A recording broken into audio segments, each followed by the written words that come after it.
London is one of the richest cities in the world. With its iconic skyline, international financial district, and cultural prominence, London has cemented its status as a global hub.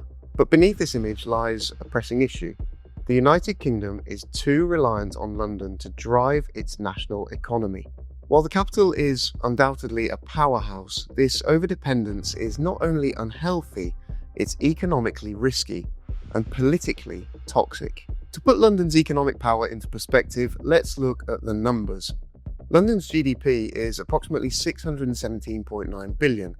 That's more than the entire GDP of countries like Portugal, with a GDP of around $241 billion, Greece at about $219 billion, and Croatia at roughly $71 billion. London's economy alone is bigger than many sovereign nations. This gives it an outsized influence on national decision-making, tax revenues, infrastructure development, and even foreign investment patterns. London is still one of the world's top financial capitals, and it remains a dominant force in global finance, despite challenges like Brexit, rising inflation, and a post-COVID economic reconfiguration.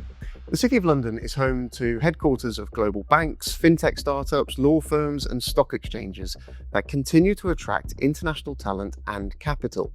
In fact, some of the world's most powerful financial institutions are based in London, and the city is often seen as Europe's gateway to global markets. But here's where the problem begins. The United Kingdom exhibits some of the highest levels of regional inequality among developed nations. According to the OECD, the UK ranks 9th out of 38 members in terms of income inequality. But it gets worse. Wealth inequality is even more extreme. The top 20% of the population owns 63% of national wealth, while the bottom fifth owns just 0.5%. This isn't just a statistic, it's a sign of deep-rooted structural issues. Most of the UK's high-skilled, high-paying jobs are clustered in London, the South East, and a few pockets like Cambridge, Oxford, and parts of Manchester.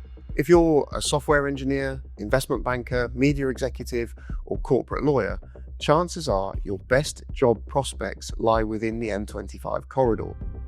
The capital not only hosts the highest concentration of wealth and opportunity, but also continues to attract disproportionate investment from both government and private sources. The reliance on London is growing, not shrinking.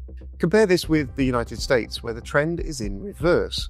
While New York and Silicon Valley were once the dominant centers of wealth, recent years have seen a diffusion of economic power. Cities like Austin, Texas, have seen an influx of high net worth individuals and businesses. Elon Musk, Joe Rogan, and several major tech companies have all relocated or expanded to Texas.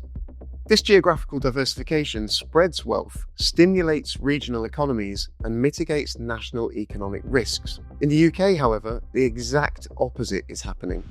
More of the high-paying jobs are being concentrated in London. This over-reliance is particularly problematic for the current Labour government.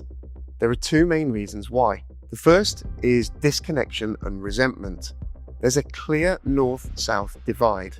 Large parts of the country feel ignored while London thrives. This fuels political disillusionment and anger. The north of England is home to many of the Red Wall constituencies, traditionally Labour voting areas that were once considered the party's stronghold. In recent years, these regions have felt increasingly alienated from the political mainstream. For Labour, this is a dangerous position. Although they have regained some of the ground since their defeat in 2019, their support in the north is far from solid. Keir Starmer's leadership has faced criticism for not doing enough to reconnect with working-class voters in these areas. According to recent polls, Labour faces growing dissatisfaction across the UK. A YouGov survey from May 2025 showed Keir Starmer with a net favourability of -46%, with just 23% viewing him positively and 69% unfavourably. Even among Labour voters, half now hold a negative view. Opinium's June 2025 poll echoed this, showing a net approval of -35%. These figures highlight the danger of being perceived as yet another London-centric political machine. If Labour fails to reconnect with regional voters, particularly in the north, it risks losing the very support that helped it regain power. Understandably, voters in regions like the North Midlands and coastal towns often feel left behind and believe that politicians only serve London-based elites. They look at the infrastructure, housing, transport and job opportunities available in the capital and compare it with their own deteriorating high streets, underfunded hospitals and limited career prospects. This may be one of the key reasons for the rapid rise of Reform UK. In the May 2025 elections, Reform UK made significant breakthroughs. They won the Runcorn and Helsby by-election by just 6 votes and secured 2 inaugural mayoral victories in Greater Lincolnshire and Hull and East Yorkshire. Even in Doncaster, they came within a hair of defeating Labour. These results send a clear message. A large segment of the electorate is searching for alternatives, and parties perceived as out of touch with regional concerns will suffer. The second reason over-reliance on London is a problem is fragile national stability.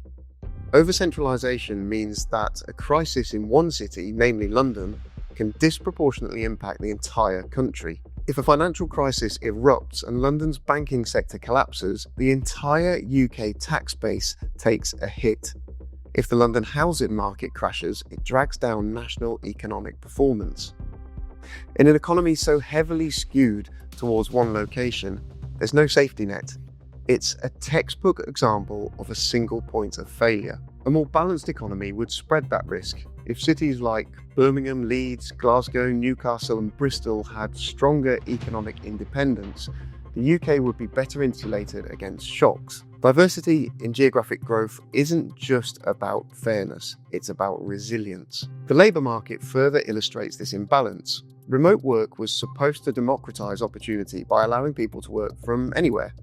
But in the UK, data shows that high-paying remote jobs are still largely tied to London-based firms. The postcode may have changed, but the power centre has not. Tech hubs and digital innovation are growing in regional areas, but not at the pace or scale needed to rival the capital. Government policy plays a major role here. London receives significantly more investment per capita in transportation and infrastructure than other regions. HS2, once promised to connect the north with the capital, has been scaled back. Projects intended to rejuvenate northern cities have been delayed, downsized, or scrapped. Meanwhile, London continues to attract new investment, driven by its established advantages and political clout. This imbalance places the Labour government in a uniquely difficult position. One of their flagship goals is to drive national growth. But how do you stimulate growth across the UK when so much of the existing economic structure is tilted towards London? How do you unlock regional productivity without alienating the capital's business elite? London's status as a global financial capital is both a blessing and a curse for the UK. While it brings in enormous wealth, jobs and investment, it also creates deep regional disparities and leaves the country vulnerable to centralised shocks. As more and more economic opportunity is funneled into the capital, resentment builds in the rest of the nation. For the Labour government, this presents both a political risk and an economic challenge. Failure to address the UK's over-reliance on London could cost them the very voters they need to retain power. More importantly, it could prevent the country from reaching its full economic potential. A rebalanced Britain isn't just desirable, it's necessary.